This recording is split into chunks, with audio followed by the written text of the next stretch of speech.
안녕하세요. 주식살롱의 핫장부입니다.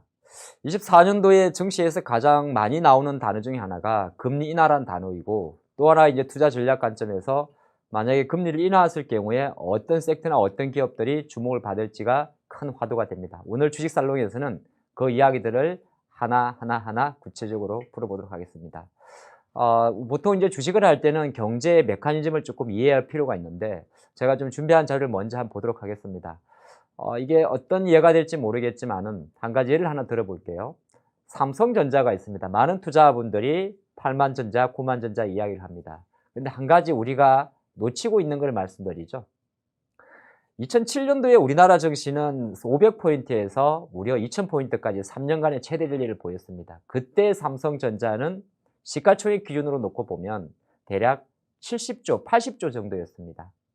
지금 우리가 8만전자, 9만전자를 이야기하지만은 삼성전자는 시가총액 기준으로는 현재 450조입니다. 그러면 간단히 생각하면 15년 동안 삼성전자는 대략적으로 500배, 5배 이상 성장을 한 겁니다. 자, 지금 제가 경제 사이클 자료를 한번 준비했는데 이걸 보시면 좌측 가로가 시간이 되겠죠. 기간이 될 것이고 우측이 기업의 국가의 성장률을 말하는데, 사실 뭐 어떤 산업 같은 경우가 일정 부분에 팽창이 생길 수가 있습니다. 그리고 많이 팽창을 하게 되면 우리가 경기 침체라고 하는 리세션이라는 구간에 또 들어가겠죠. 또 그 리세션 자체가 회복이 또 되지 않겠습니까? 영원히 꺼지는 산업은 없어요. 물론 일부 업종들은 사양 산업이라고 해서 나빠지는 산업이 있습니다. 뭐 예를 들어서 우리가 말하는 굴뚝 산업, 섬유 사업 그런 게 있겠죠. 그리고 나서 하지만 또 다른 새로운 사업 같은 경우는 빨리 치고 갑니다. 2014년도 지금으로부터 10년 전에 바로 이 친구죠. 스마트폰. 상당히 고도 성장을 했습니다만 어느 정도의 비즈니스 피크를 이뤘습니다. 그리고 나서 그건 다시 침체를 하고요. 그래서 궁극적으로 놓고 보면 시장이란 거는 쭉 우상향하는 과정 중에서 팽창과 확장이 계속 지속됩니다. 그런 관점이고, 그래서 24년도의 글로벌 경제도 작년보다 조금 나쁘다는 이야기도 많긴 많습니다만은 또 25년으로 갔을 때는 조금씩 성장을 한다는 거죠. 이 관점으로 모든 경제는 왔다 갔다 하는 것 같지만은 평균 에버리지 관점으로는 우상향한다는 걸 볼 수가 있다. 그걸 말씀드리겠고요. 자, 두 번째는 이제 섹터로 조금 나눠볼게요. 근데 많은 투자분들 되게 고민을 많이 합니다. 반도체야, 뭐 자동차야, 바이오야 이야기를 하는데, 금리와 관련된 하나의 사이클을 본 자료를 통해서 상황을 보게 되면 이건 이제 경제 관점에서 푸는 건데요. 지수와는 조금 별개로 좌측에 제가 네모 박스를 쳐둔 게 뭐냐 하면 23년도를 가만히 기울여 보시면 됩니다. 23년도가 예를 들어서 이제 금리가 고착화되는 고점 금리인가, 쉽게 말해서 금리 자체가 더 이상 올라가지 않는 고금리 상태에서 어떤 섹터들이 강했는지를 가만히 돌아보면 자동차라든지 테크주, 자본재 이런 게 많았고 소재주도 많았습니다. 근데 이제 어느 정도 그 정점을 이루고 나서 예를 들어서 다시 이제 금리가 조금 이제 내려간다는 이야기가 나올 때 제일 먼저 주목하는 게 헬스케어인 겁니다. 아마 많은 IB나 세일을 접어들어서 이구동성으로 하는 이야기 중에 나오는 이야기가 바이오 할 겁니다. 그게 바로 헬스케어 산업이라는 거죠. 그리고 또 하나가 필수 소비재입니다. 우리는 24년도 금리 인하의 수혜주가 뭐라고 이야기를 하냐 묻는다면 두 가지 단어를 머릿속에 기억하면 됩니다. 헬스케어와 필수 소비재. 자, 지금부터 이것을 촘촘히 풀어보겠습니다. 자, 다음 화면 제가 준비한 게 이제 가장 기본적인 논리인데요. 이 내용을 여러분들이 머릿속에 제대로만 숙지하시면 어느 정도 한 해 동안 또는 25년까지도 구심점을 갖고 있습니다. 자, 한번 볼까요? 금리라는 것 자체는 실제적으로 통화시장에서는 반대로 움직입니다. 돈은 낮은 금리에서 높은 금리로 이동을 하게 되죠. 거꾸로 이야기하게 되면 우리나라 원화 기준으로 놓고 봤을 때 우리나라 원화 같은 경우는 상대적으로 금리를 내린다면, 한국의 기준금리가 3.5%입니다만은 오를 확률보다 내린다면 일정 부분 원화 자체가 약세입니다. 물론 여기에는 전제 조건은 있습니다. 달러가 약세로 갈 거기 때문에 원화가 무조건 약세로 간다고는 하지 못합니다만은 원화 환율 자체가 금리와 매칭을 해보면 일정 부분 1,300원대 이하 정도에서 안정적 흐름을 보입니다. 그러면 제일 먼저 수출 주겠죠. 그럼 수출은 우리나라는 반도체도 있고 기계도 있고 철강, 조선, 건설 많은데 가장 필수 소비재라는 성격과 수출을 같이 생각하면 딱 떠오르는 단어가 자동차입니다. 그리고 피부 미용 섹터라는 게 보면 우리가 비올이라든지 클래시스 이런 기업 많지 않습니까? 피부 미용 관련주들도 대부분이 해외 수출 비중이 50%가 넘습니다. 달러를 벌어들이는 산업이죠. 화장품도 마찬가지입니다. 우리가 그런 이야기를 많이 하지 않습니까? 꼭 중국 향에 집중할 필요는 없어요. 그게 미국 향이든 일본 향이든 마찬가지입니다. 국내 내수보다는 밖에서 돈을 벌어오는 산업. 반도체 똑같고 조선도 마찬가지고 항공도 마찬가지입니다. 여기서 항공은 조금 다를 수가 있어요. 조금 전에 말한 자동차, 피부 미용, 화장품, 반도체, 조선, 전기차 뭐 등등등은 실제적으로 해외 쪽에서 벌어온다 보시면 좋은데 항공 같은 경우는 해외에서 벌어오는 건 아니에요. 그럼 뭐냐면 항공주가 갖고 있는 그 고정비가 높은 바로 산업입니다. 가만히 있어도 우리가 말하면 임대료가 나가잖아요. 그러니까 항공주 같은 경우는 비행기를 세워만 놔도 돈이 나갑니다. 공항에 그냥 공짜로 주차시켜 두는 건 아니죠. 주차가 아니군요.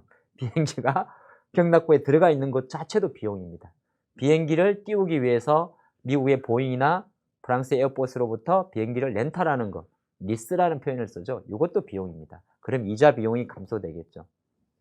그리고 또 하나 가만히 생각해보면 금리가 내려간다고 하니까 물론 여전히 실대금리 높습니다. 우리가 3년 전과 비교하면. 하지만 굳이 내가 월급으로 받은 돈을 갑자기 생긴 목돈을 저축을 할 필요는 없겠죠. 금리가 낮으니까. 그러면 그 자금은 조금이라도 더 돈을 수익률을 높이기 위해서 주식시장 쪽으로 들어올 수밖에 없습니다. 그래서 우리는 보통 장이 금리가 내릴 시점에는 이론적으로는 정권주 매력이 높다고 이야기를 합니다. 물론 여기에는 장이 좋아야겠다는 전제를 하겠죠. 그럼 돌고 봤을 때는 원칙적으로 놓고 보면 금리가 내려가게 되면 장이 좋다로 아주 단순한 기결이 나옵니다. 쉽죠? 그리고 장이 좋다는 말은 뭐냐 하면 다른 한편으로 내가 돈을 많이 벌었다는 겁니다. 그러면 우리의 씀씀이가 커지기 때문에 이거를 소비 여력이 커진다고 이야기를 합니다. 그렇죠. 근데 단순히 또 이렇게 보면 너무 좋은 이야기만 했는데 그럼 상대적으로 조금 금리를 인하하는 시기에 생각보다 상대적으로 매력을 받지 못하는 섹터가 있습니다. 그게 바로 가치주입니다. 우리가 주식을 좀 하다 보면 PER이라는 단어를 들을 거고 PBR이라는 단어를 듣습니다. PER은 주가 수익 배율. 1년에 100억을 버는데 시가총액이 1000억이다. 그러면 10배라고 이야기를 하죠. 그걸 PER이라고 이야기합니다. 보통 2차 전지나 신기술주에서 많이 쓰는 단어죠. 바이오에도 많이 씁니다. PBR이라는 건 뭐냐 하면은 회사가 청산을 했을 때 지금 돈 벌고 안 버는 건 상관이 없어요. 보통 공장이라든지 기계, 이렇게 큰 눈에 보이는 자산을 갖고 있는 걸 말하죠. 대표적인 게 조선, 철강 이런 겁니다. 장치 산업이라고 이야기해요. 석유화. 왜냐하면 그 기업들이 철강석을 녹여서 셀을 만들어서 건설 경기가 나빠서 납품하지 않아도 그 고로 자체가 이미 부동산이잖아요. 그러면 다른 한편으로는 금리 인하 시기에는 철강이나 조선이나 기계들은 약간은 주춤할 수밖에 없습니다. 자, 여기까지가 이제 우리가 놓고 보면 가장 교과서적인 내용이에요. 한 가지 이제 이거를 조금 더 딥하게 들어가 보면 제가 맨 밑에 짧게 하나 적어 놨습니다. 이자 비용 부담 높은 섹터가 상대적이다. 자, 이게 어떤 거냐 하면 금리가 내려가니까 내가 돈이 그러니까 뭘 하고 싶어도 좋은 아이디어나 아이템이 있어요. 근데 하고 싶어도 돈이 없어서 못 하는 거죠. 우리 살다 보면 그런 거 많지 않습니까? 야, 이거 대박 아이템인데, 네? 내가 아니면 집에서 이렇게 뭐 레시피를 만들었어요.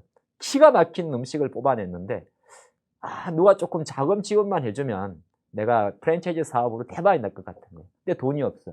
바로 그런 사업입니다. 이자 비용이 높은 섹터. 이게 이제 투자가 확대되는 그림. 어떻게 보게 되면 금리 인하의 최대 수혜주가 뭐라고 묻는다면 전반부에 다뤘던 아주 교과서적인 내용을 빼고 투자를 확대할 만한 섹터가 뭘까를 한번 곱씹어 보면 아주 쉽게 풀릴 수 있을 것 같습니다. 보시죠. 자, 이런 게 어떤 거 있냐 하면은 실제적으로 아까 말씀드렸던 헬스케어와 필수 소비재를 이렇게 연결시킬 수가 있는데 다음 화면에 제가 깔끔하게 준비를 했습니다. 이자 비용이 높은 섹터가 뭘까 하면 투자가 확대가 되고 설비 투자가 되는 겁니다. 여기서 딱 명확하게 갈라드릴게요. 반도체는 과연 투자 확대 섹터인가? 글쎄요. 단언하기는 어렵습니다만 반도체를 23년도에서 24년도로 넘어올 때 많은 여러분들의 시각은 어떻습니까? D램 가격이 올라간다. HBM이 된다. 근데 거기서 삼성이나 하이닉스가 공장 증설한다는 내용을 보셨습니까? H방 관련 기업들의 설비 투자가 증가하는 내용을 보셨습니까? 못 봤죠. 무슨 말이냐면 실제적으로 여기서 조금 더 놓고 보면 뭐 실적이란 관점에서는 반도체는 어느 정도 더 이상 개선이라는 효과가 붙습니다. 우리가 이거를 영어식 표현으로 실적 표현으로 턴어라운드라는 이야기하죠. 그러니까 적자에서 흑자. 주가가 물론 가장 좋아합니다. 하지만 사는 메커니즘적인 관점에서는 사실상 금리랑은 그렇게 상관이 없습니다. 물론 그 전제에는 전방산업, 반도체를 예를 들면은 갑자기 모바일용 반도체가 잘 팔리지 않을까. 아마존이라든지 아마존의 AWS라든지 마이크로소프트의 에이저라든지 네이버의 네이버 클라우드라든지 이런 클라우드 센터의 데이터 센터가 확대되지 않을까. 근데 그것도 가만히 놓고 보면 필수 소비재의 성격을 갖고 있어요. 근데 조금 더 구체적으로 한번 보겠습니다. 2차 전지 같은 경우는 이런 게 있죠. 두 가지가 있는데 하나는 전기차가 덜 팔릴 것 같습니다. 그거는 우리가 예측할 수 있어요. 덜 팔릴 것 같아서 설비 투자가 미뤄졌습니다. LG가 GM이랑 SK가 포드랑 삼성이 스텔란티스랑 여기는 두 가지가 복합적으로 있습니다. 한 가지는 수요에 대한 불확실성. 전기차 산업이 보조금 이슈 때문에 나가지 않지 않을까. 그렇죠. 근데 그것도 있습니다만 다른 한편으로는 그런 걸 전제를 하는데 공장을 지으려고 하니 돈이 많이 듭니다. 그러면 이쪽에서는 약간 두 가지를 같이 봐야 되죠. 그래서 저는 이렇게 볼 수 있습니다. 금리 인하를 시작할 수 있는 상반기 같은 경우는 일정 부분 반도체와 2차 전지의 주도력 싸움은 없을 수가 있습니다. 제가 6차 말씀드렸지만은 당분간은 어느 정도 반도체가 좀 치고 갈 때 2차 전지가 주춤하고 또 반도체에 치고 가는 속도 자체가 더디다든지 아니면은 이제 실적에 대한 부담감을 서서히 안겨올 그 시점부터는 다시 2차 전지 쪽으로 조금씩 수급이 붙을 수가 있습니다. 왜 그러냐면 예를 들어서 갑자기 전기차가 팔려서가 그런 게 아니라 조금 더 반도체가 주춤하고 2차 전지 쪽으로 수급이 들어온다는 말은 뭐냐 하면 전기차 수요에 대해서도 어느 정도 희망을 한다는 겁니다. 근데 그 관점은 아주 두 가지의 시소 게임을 보셔야 되고 그 중간 단계에서 내가 투자를 할 수 있는 모멘텀이 뭘까를 생각하게 되면 지금 당장은 필요가 없지만 필수 소비자라는 게 그런 거예요. 지금 필수 소비자 이미 소비인데 지금 당장은 필요 없지만은 좋은 아이디어 때문에 신물질, 신기술 개발에는 가감 없는 투자가 이루어질 수가 있습니다. 비용이 내려갔기 때문에. 그러면 그게 이쪽이 조금 더 우위로 갈 수가 있어요. 2차전지 관련해서는 조금 더 후반부에 다루겠습니다. 그리고 테크주도 마찬가지인데 테크주 같은 경우는 어떤 거냐 하면 그냥 단순한 테크 말고 로봇도 마찬가지인데 근데 로봇은 사실 기술 개발이라는 내용보다는 조금 놓고 보게 되면 기술의 접합이 좀 많습니다. 물론 개발도 계속하겠죠. 근데 로봇 같은 경우는 생각보다 왜 연초에 약하냐면은 새로운 시설 투자, 설비 투자 이슈가 조금 덜 하죠. 그냥 한다. 그럼 조금 돌아보게 되면 지금 필요 없지만은 이자 비용이나 비용 때문에 들어가지 않는 섹터들이 AI입니다. 그리고 XR 글래스라든지 여기서 말하는 AI는 AI 반도체가 아닙니다. 바로 우리가 오픈 AI의 챗 GPT 같은 거죠. 그래서 1월달 초순에는 생각보다 작년과 23년도 마찬가지로 솔트록스라든지 이런 기업들 쪽으로 수급이 들어올 수밖에 없는 메커니즘입니다. XR 글래스도 마찬가지죠. 23년도 5월 달에 애플 개발자회의에서 비전 프로를 출시를 했습니다. 시연을 했죠. 무려 대당 예상 가격은 3,500달러. 세상 사람들이 비웃습니다. 그 500만 원짜리 누가 삽니까? 저도 안 살 것 같습니다. 근데 주식은 내가 사고 안 사고의 이슈가 아닙니다. 신테크주라는 거는 실제적으로 소비까지에 대해서는 아직까지 계산하지 않습니다. 새로운 뭔가의 아이템에 집중을 하는 거죠. 보통 이런 것이 연초 잘 갑니다. AMR도 마찬가지입니다. 단순한 자율주행, 레벨 테스트가 중요한 게 아닙니다. 로봇도 마찬가지. 그리고 SDV, 아무것도 모르겠어요. 소프트웨어 기반 자동차라는 게 뭔지도 모르겠습니다. LG전자가 CES 2024에서 자율주행 플랫폼을 출시한다고 합니다. 플랫폼이잖아요. 그쵸? 당장 와닿지는 않지만 뭔가 새로운 이런 물질들, 디스플레이도 마찬가지입니다. OLED.